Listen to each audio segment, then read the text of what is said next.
We're back with part 4 of this week's reading of the Messianic Jewish Family Bible, Tree of Life Version, TLV, and we are reading Numbers chapter 13 through 24. And we just were reading the second part of chapter 20, where the Edomites refuse the Israelites permission to go through their land. And they are cousin to the Israelites. If you remember Esau and Jacob, the Edomites come from Esau.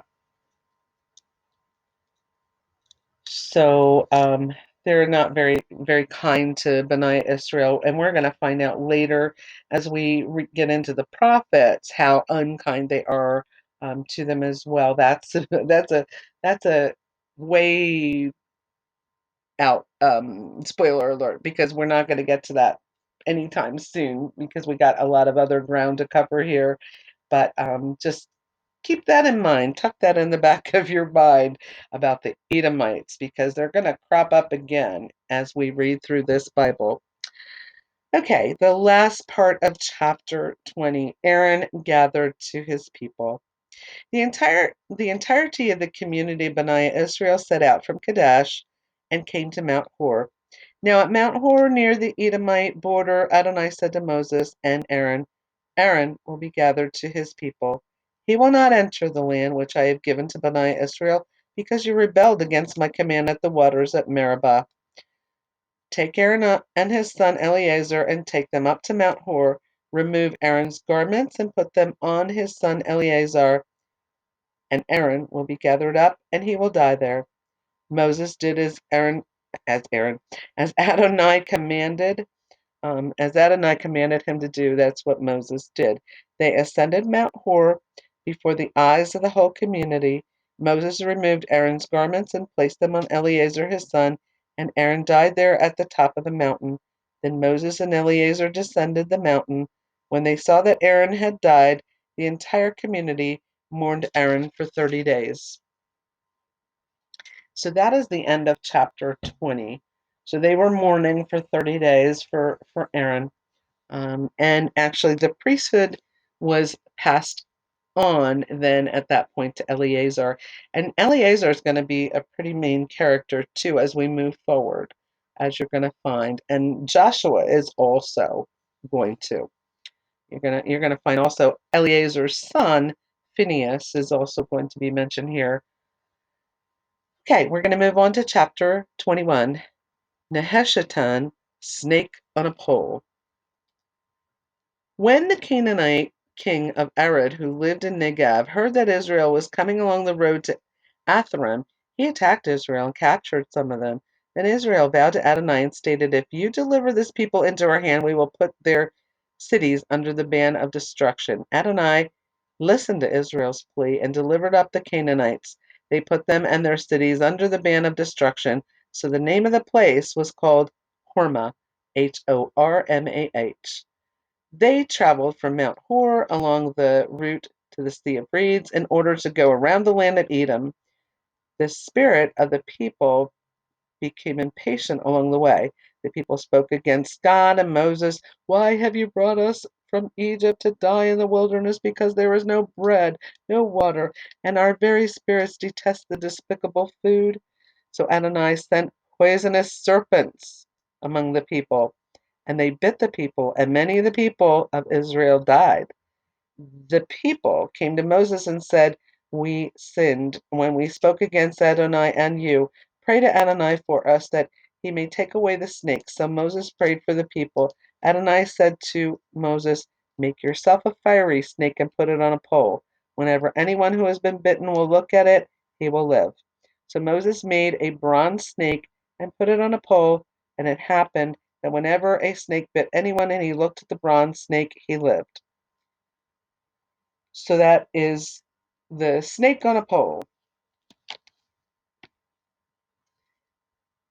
Okay, before we go any further, I'm going to touch base with some of these, the footnotes at the bottom of these pages. And one of them, we're going to go back to the fringes on the garments. One of them is referring to the woman with the issue of blood in the New Testament that, remember, she was seeking to just touch the hem, the fringes of Yeshua's garment, and she did receive her healing that way. And we go to Matthew chapter 9, verse 20. Just then a woman losing blood for 12 years came from behind and touched the fringes of his garment, the TZIT, for she kept saying to herself, if only I touch his garment, I will be healed. And she was, as we know. And John 3:14-15 says, just as Moses lifted up the serpent in the desert, so the Son of Man must be lifted up so that whoever believes in him may have eternal life. So that was a reference to, there's a type and shadow right there. By them looking at that serpent, that he made the bronze serpent, um, they would live. Well, Yeshua was lifted up so that we may live through his death on the cross. He was lifted up that way, that through his death on the cross, we all have eternal life. So many, many are saved because of him.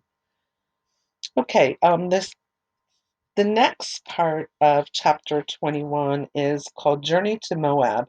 Benaiah Israel moved on and encamped at Oboth, Oboth. Then they set out from Oboth and camped in Ijeabarim, that's IJE-ABARIM, in the wilderness facing Moab toward the sunrise. From there, they set out and camped in the Wadi Zered. They set out from there and camped along the Arnon, which is in the wilderness extending into Amorite territory. The Arnon is also the border between Moab and the Amorites. Therefore, it is in the book of the wars of Adonai. Vahab, Vaheb, in Sufa, in the Wadis, and when I'm saying Wadis, it's spelled Wadis, of the Arnon, and the slope of the Wadis that leads to the site of Ar, and lie along the border of Moab, and from there on to Beer, Beer. Um, this is the well where Adonai said to Moses, gather the people and I will give them water. Then Israel sang this song, spring up, O well, sing about it. The well the princes dug, that the nobles of the people sank with their scepters and their staffs. From the wilderness they went on to Matana. From Matana they went on to Nahaliel, and from Nahaliel they to Bamoth, and from Bamoth to the valley in the field of Moab, where the peak of Pisgah overlooks the wasteland. That's Pisgah.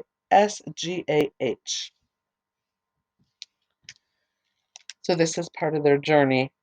So then we have the next part of chapter 21, and the final part of chapter 21 is the defeat of Sihon and Og.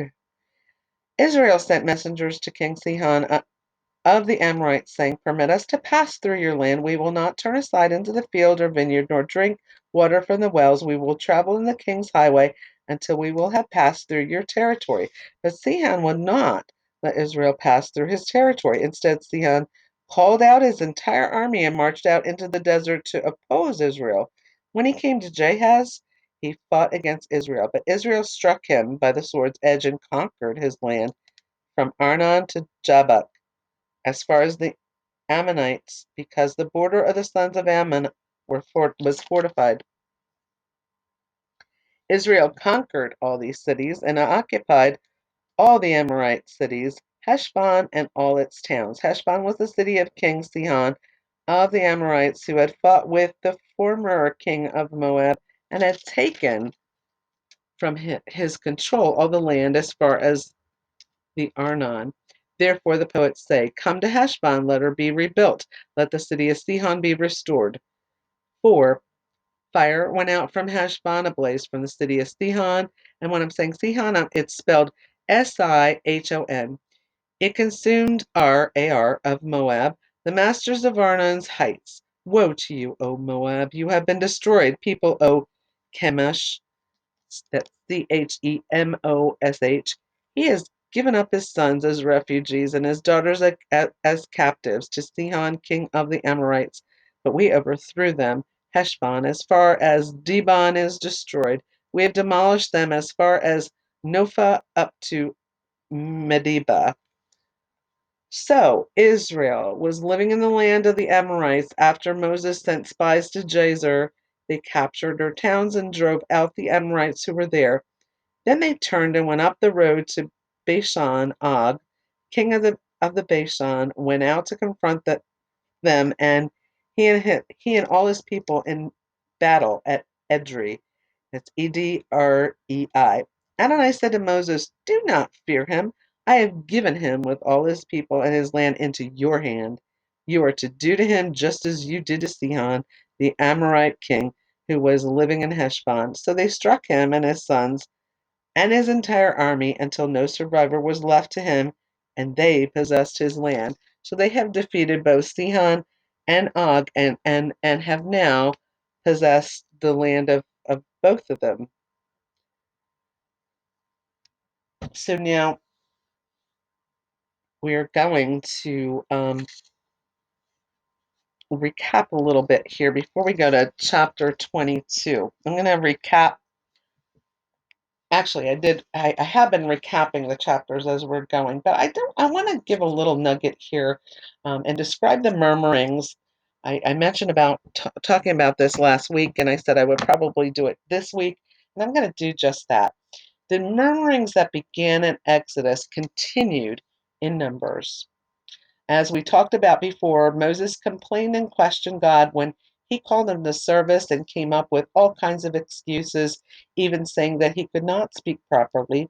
So God showed him his power by turning his rod into a snake and also causing his hand to turn white as leprosy, and then restoring both. He also raised up Aaron, Moses' brother, to speak for him.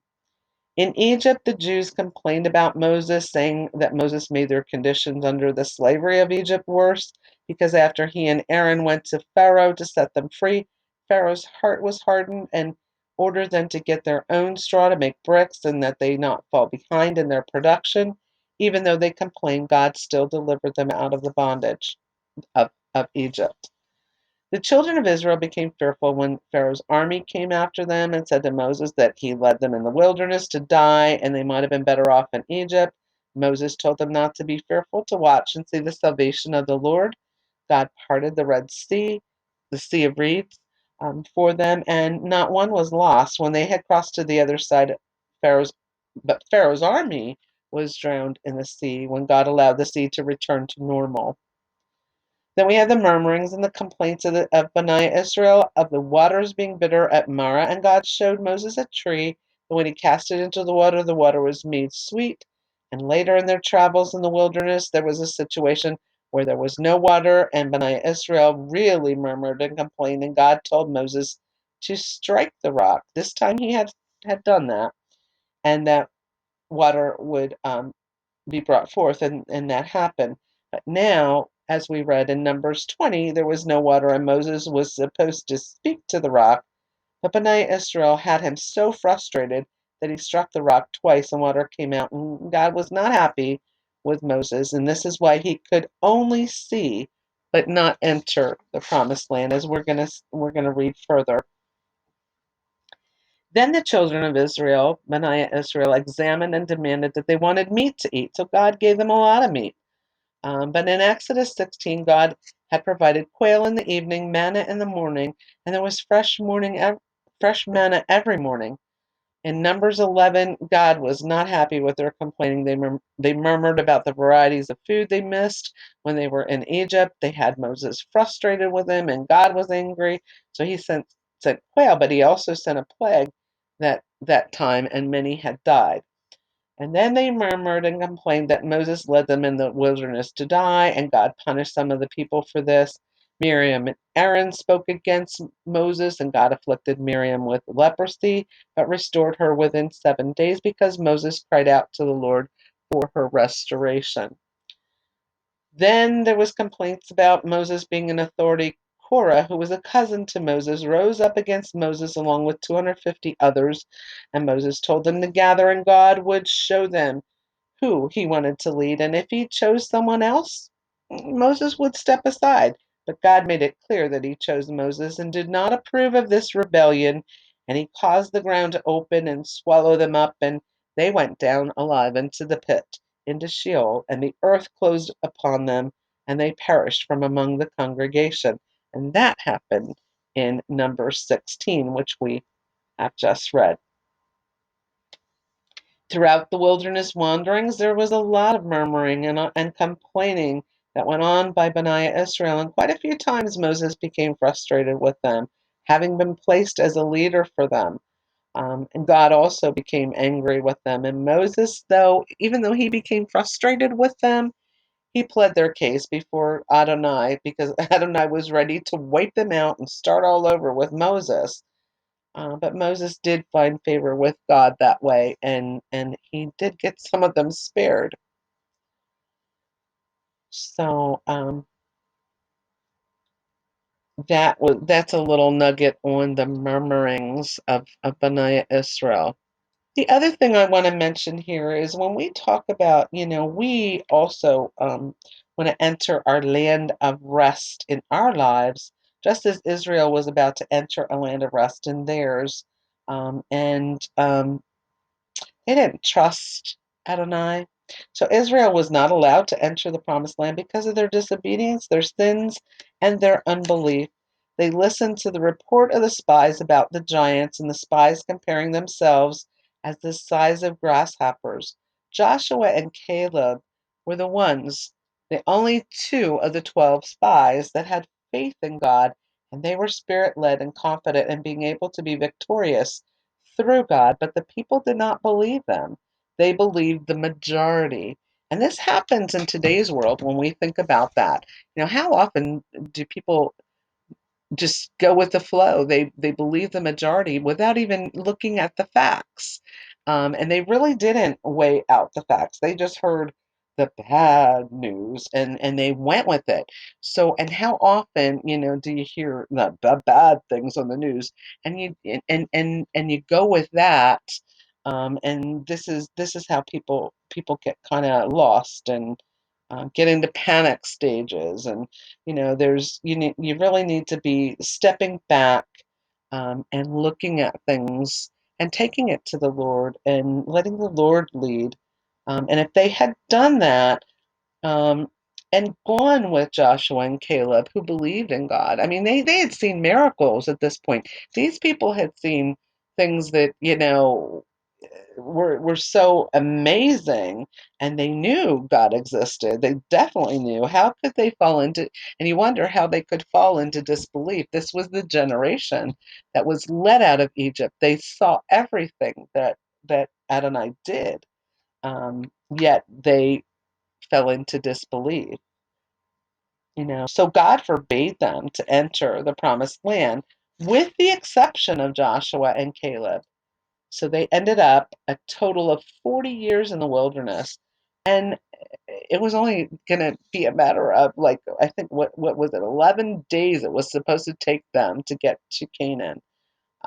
But because of all the things that happened and their unbelief, their disbelief, their disobedience, it took them 40 years in the wilderness. They were wandering around in circles, basically, until the old generation passed away, and then Joshua and Caleb and the new generation were allowed to enter. Aaron died in the wilderness. Miriam died. Moses was allowed to see the promised land, as we're going to see as we read further. Um, when we get into Deuteronomy, spoiler alert, Moses isn't going to make it into the promised land. But he was not allowed to enter the promised land prior to his death. For us today, we have to be careful also to not fall into unbelief and disobedience. We enter our rest when we stop relying on ourselves and our works and the world and what we see in the world, and we need to focus on Yeshua and what he has done for us, and giving us salvation through his completed work on the cross. We must remember that our salvation is through Yeshua, not through anything else, not through anything in this world, not through anything that we can do. And we need to abide in him and rest in him and allow him to lead and guide our lives. He's already goes before us. He knows what's ahead. So we need to turn to him. We need to focus on him. And 9 chances out of 10, our lives will be a lot easier if we do so. So I am going to come back with the next part, and we're going to come to the conclusion. Actually, we have some more exciting things to read. So I'm going to come back with the next part.